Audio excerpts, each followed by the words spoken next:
औज़ु बिल्लाहि मिनश शैतानिर रजीम बिस्मिल्लाहिर रहमानिर रहीम।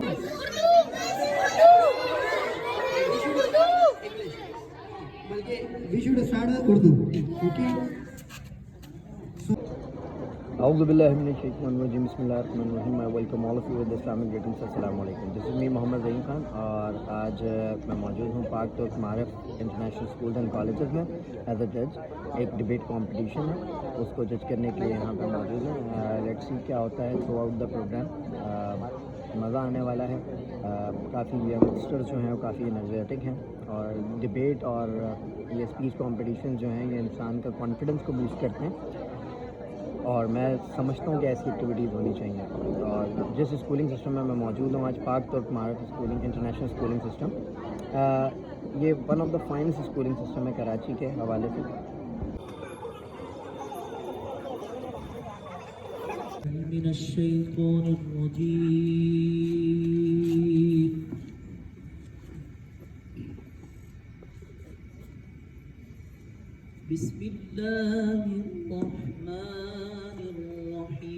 तो मेरा आज का मौजू है उस्ताद नहीं लैपटॉप चाहिए। मैं अपनी तकरीर का आगाज़ इस शेर से करना चाहता हूँ। जो आलिम इजाद में है साहिब इजाद, जो आलिम इजाद में है साहिब इजाद। हर इस्लाम को सिखाया मुअल्लिम अजीम आखिरी ज़मां है जिसने आखिरी उम्मत की तकदीर ही बदल दी।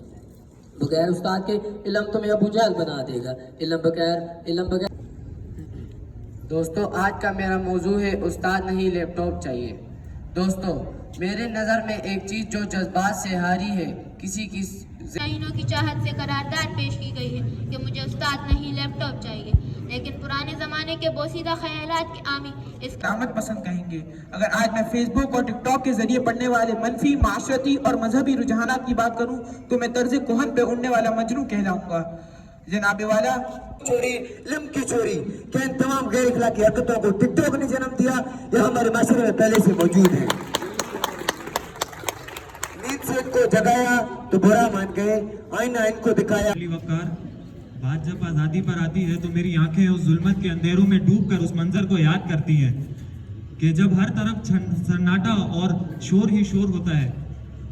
जी बहुत खूब। अब मैं दावत देता हूँ सुभान को अपना इशारे ख्याल दे।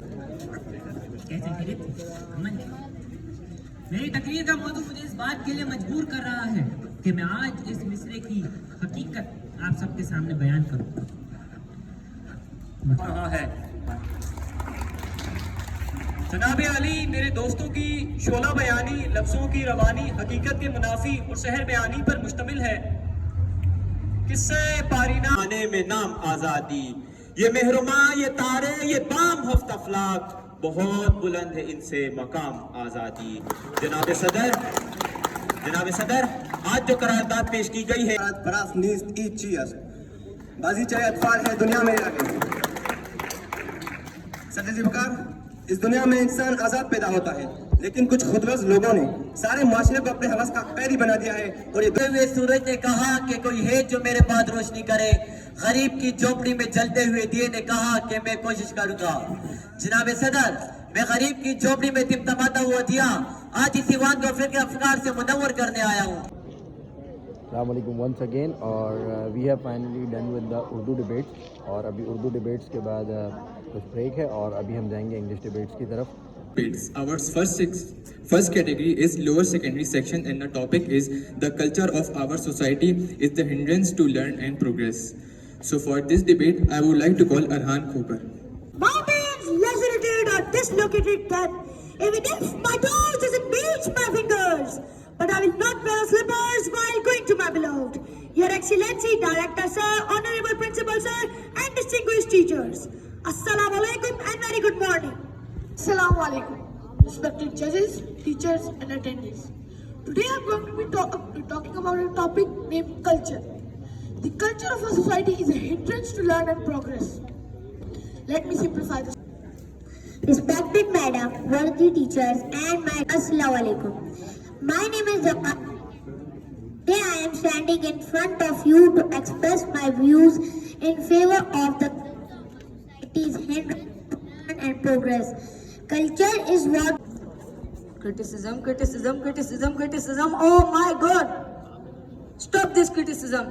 Don't criticize your culture. Don't criticize your society. Don't criticize your education system. Criticize yourself because you are the part of this culture. So, raise your hand if you get good grades. Oh, nice. So, how many of you think that good grades lead you towards a more successful life?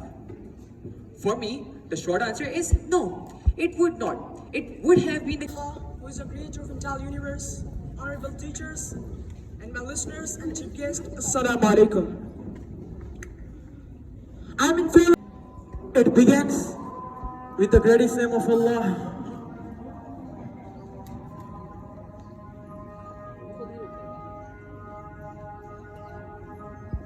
My respected judges, chief guests, and my fellows, I am going to discuss and going to talk about that the person who will get good marks in a school will not be successful. This here is to talk about the topic of my debate, which is the student who get better grades will be successful in life, and it's so too. That's why today I am in favor of those who hold good grades. Necessary. Aristotle, Greek philosopher, said that it is not enough to win a war. It is not enough to win a war. It is more important to establish peace. Assalamu alaikum, respected judges and audience. My name is Muhammad Umar Khan. I am from class 12. Assalamu alaikum and a very warm good morning to all of you. Respected teachers, judges, and my dear fellows. If someone were to ask you what you thought about oil and what it brought to the table, what would you say? If I were Bismillahirrahmanirrahim. I welcome all of you with Islamic greetings. Assalamu alaikum. My Islamic greetings is much more louder than your ones. You all are the youngsters, na? So I need the full energy and full enthusiasm from your side. Are you guys ready? Yes. Okay, that's really wonderful. I'm going to give you another chance. इसके बाद आप ये समझिएगा कि आपको बोलने और सुनने की सलाहियत खत्म होने वाली है. जितनी एनर्जी, जितना enthusiasm है, उस एनर्जी के साथ मुझे ग्रीट कीजिएगा, बिकॉज सलाम का मतलब होता है सलामती हो आप पर. So are you ready to greet me? Okay, that's really wonderful. सलाम वालेकुम. वंडरफुल. मैं काफ़ी सारे यंगस्टर्स को देख रहा था. I am in the profession of training and development. पिछले 7 साल से यही काम कर रहे हैं और काफ़ी सारे यंग टैलेंट को देखते हुए बड़ी खुशी महसूस हुई. और you guys are really energetic. Result जो भी होगा वो तो अभी हम डिसाइड कर ही लेंगे, बट आप सब लोगों ने अपना एफर्ट बहुत अच्छे से दिया है और I wish you best of luck for your future and career as well. और एक बात बहुत अच्छी जिस बच्चे ने कही थी, आई फॉरगेट द नेम, कि ग्रेड जो है वो कहीं काम नहीं आते. अच्छी बात ज़रूर थी, लेकिन कहीं कहीं काम भी आते हैं. बिकॉज आपको अगर प्रोफेशनली डॉक्टर इंजीनियर बनना है, थोड़ी सी बात करते हैं. We are living in the era of 21st century, जहाँ पे चीज़ों का जो चेंज है ना, आज से 20 साल पहले लाइफ इज टू ईजी, बहुत आसान थी जिंदगी और जो चीज़ें जैसी चलती थी वैसी चल रही होती थी. लेकिन आज 20 साल के बाद जिंदगी बहुत टफ हो गई है. जिंदगी की मिसाल 20 साल पहले ऐसी थी जैसे किसी जगह पे ठहरा हुआ पानी और सडनली उसमें एक ड्रॉप गिरता है, एक पत्थर गिरता है तो रिपल्जन क्रिएट होती है. इसी तरीके से आज 21st सेंचुरी है और यहाँ पे ये जो एरा कहलाता है ये बहुत खतरनाक एरा है और ये टाइम कहलाता है इंसेन टाइम. ये टेक्नोलॉजी ड्रिवन एरा है. अगर टेक्नोलॉजी के साथ आगे नहीं बढ़े तो हम लाइफ की रेस में बहुत पीछे रह जाने वाले हैं. अगर मैं बात करता हूँ, आप सब लोग यहाँ पर स्कूल आते हैं, कॉलेजेस आते हैं और you all have one word in your mind and that is called success. हर आदमी सक्सेसफुल होना चाहता है. सक्सेसफुल होने की determination, dedication, sincerity, honesty, commitment, पागलपन, जुनून होता सब में है. But the problem is that ये कामयाबी मिलती बहुत कम लोगों को है. And what is the reason behind that?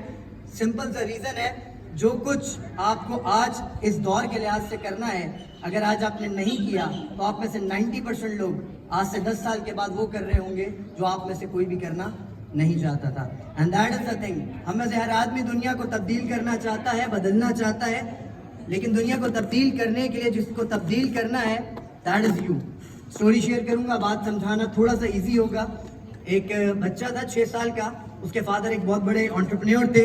वो अपने बाप के पास आता है और उसके फादर जो होते हैं वो बैठ के न्यूज़पेपर पढ़ रहे होते हैं. बच्चा आके अपने फादर की नी पे ऐसे हिट करता है और कहता है, अब्बा प्ले विद मी. फादर कहते हैं, don't you know I am a busy man, I don't have time to play with you. ये इतने सारे टॉयज ला के दिए हैं, why don't you play with them? तुम इनके साथ क्यों नहीं खेलते? और अब्बा ऐसे न्यूज़पेपर पढ़ने लग जाते हैं. बेटा एक दफा फिर घुटने को नॉक करता है और कहता है, अब्बा I want to play with you. अब्बा ये करते हैं कि जो अखबार वो पढ़ रहे होते हैं उस पर एक ट्रैवल एजेंसी ने एक ऐड दिया हुआ होता है जिसमें वर्ल्ड मैप बना हुआ होता है। अब्बा उस पेपर को टीयर करते हैं और उसके छोटे छोटे से पीसेस करके ऐसे स्कैटर्ड कर देते हैं और कहते हैं बेटा this is your jigsaw puzzle, whenever you assemble this then I will play with you. बेटा ठीक 10 मिनट के बाद दोबारा अब्बा के घुटने को नॉक करता है और कहता है अब्बा आई हैव डन इट। अब्बा देख के हैरान हो जाते हैं और कहते हैं बेटा मैं पूरी दुनिया घूमता हूँ, मुझे नहीं पता कि वर्ल्ड मैप में ऑस्ट्रिया कहाँ है, अमेरिका कहाँ है, कनाडा कहाँ है। तुम 6 साल के हो, तुम्हें ये सब किसने बता दिया? तो वो बच्चा बहुत खूबसूरत बात कहता है, वो कहता है अब्बा जब आप ये पेपर टीयर कर रहे थे तो यहाँ पे एक आदमी का मुंह बना हुआ था, मुझे ये तो नहीं पता अमेरिका कहाँ है, ऑस्ट्रिया कहाँ है, कनाडा कहाँ है, लेकिन आदमी के मुंह में मुझे ये पता था कि नाक कहाँ है, आँख कहाँ है, मुंह कहाँ है। मैंने सिर्फ बंदा ठीक कर दिया, दुनिया ऑटोमेटिकली ठीक हो गई। So we need to fix out the guy inside us. और जो ये जो इनसाइड रहता है ना, इसको जिस दिन फिक्स कर दिया, you will be unstoppable. You all have the great minds and the technology sometimes ruins you, but the technology is very useful for you as well. So just go with the technology. जो चीज़ें भी आपको ज़िंदगी में आगे नहीं बढ़ने देती, कट डाउन, उनको कट डाउन करना है। और इतना सा ये याद रखिएगा, हर आदमी कैपेबल है। हमारे यहाँ जो सिस्टम ऑफ एजुकेशन है वो अपनी जगह कहीं बेहतर हो रहा है, अब थोड़ा सा शऊर और अवेयरनेस बढ़ रहा है, लेकिन हमारे यहाँ ये जो बुलिंग होता है ये हमारे किसी भी इंडिविजुअल को आगे नहीं बढ़ने देता। एक लड़का था बहुत डार्क कॉम्प्लेक्शन का, everyone discriminates him because of his colour. हर आदमी कहता था तुम काले हो, you are not capable of doing things. तो वो ऐसे एक जगह से जा रहा होता है, देखता है कि एक आदमी गैस के गुब्बारे बेच रहा है। वो जाता है उस आदमी के पास और जाकर कहता है अंकल ये जो रेड वाला बलून है, अगर आप इसमें गैस डालेंगे और उसको हवा में छोड़ देंगे तो क्या होगा? बोलता है बेटा ये हवा में उड़ जाएगा। बोलता है ये जो येलो वाला बलून है, अगर आप इसमें हवा डालोगे और हवा में छोड़ोगे तो क्या होगा? बोलता है बेटा ये भी हवा में उड़ेगा। बोलता है एंड द ग्रीन वन, बोलता है ये जो हरा वाला है, अगर आप इसमें गैस डाल के हवा में छोड़ेंगे तो क्या होगा? बोलता है बेटा ये भी हवा में उड़ेगा। बोलता है एंड द ब्लैक वन, बोलता है ये 10 रुपए लीजिए, ये काले वाले गुब्बारे में हवा डालें और उसको हवा में उड़ा के दिखाएं। वो अंकल कहते हैं बेटा पैसे क्यों जाया करते हो? बच्चा हमारे जैसे ही था, कहता है आपको क्या प्रॉब्लम है, पैसे किसके हैं? मेरे हैं। तो पैसे देता है और वो काले वाले बलून के अंदर आदमी गैस डालता है और उसको ऐसे हवा में छोड़ देता है। वो बच्चा पूछता है ये काला गुब्बारा हवा में कैसे उड़ गया? तो आदमी कहता है बेटा क्योंकि इसके अंदर गैस थी। बोलता है वो तो ठीक है, लेकिन ये तो काला था, ये कैसे उड़ सकता है? तो आदमी जो उसको बात कहता है वो कहता है बेटा फर्क इस बात से नहीं पड़ता कि व्हाट इज आउटसाइड, फर्क इस बात से पड़ता है what is inside. So we have to work on our inside. May Allah give you more and more success. और दीज आर द 2 रिलेशंस जिनका जिंदगी में बहुत ख्याल रखिएगा। Number 1 is called your parent and the other one is called your teachers. Respect यहाँ से कीजिएगा ताकि जिंदगी में आप आगे से आगे बढ़ते रहें।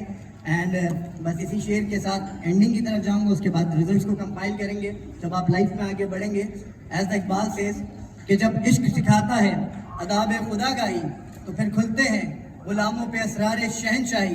अरे तार हो, रूमी हो, गाजी हो, गजाली हो, कुछ हाथ नहीं आता मगर बेयार सहर गाही।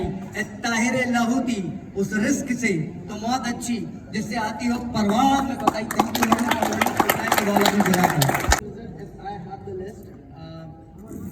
कुछ टीचर्स ने और मैं चाहूँगा जो भी जजेस के पैनल में लोग थे वो सब लोग यहाँ पे स्टेज पे आ जाए।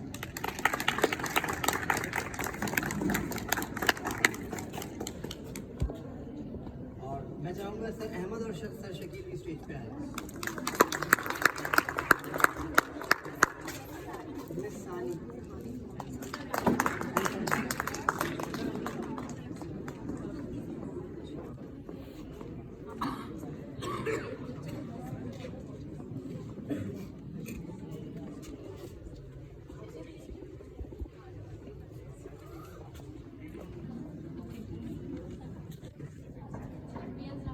Should we go with the Urdu speech or the English? Urdu, Urdu, Urdu, Urdu, Urdu. English. बल्कि we should start with Urdu. Okay. Yes, obviously. The first one is to pick myself back up, even when I fall down. To pick Assalamualaikum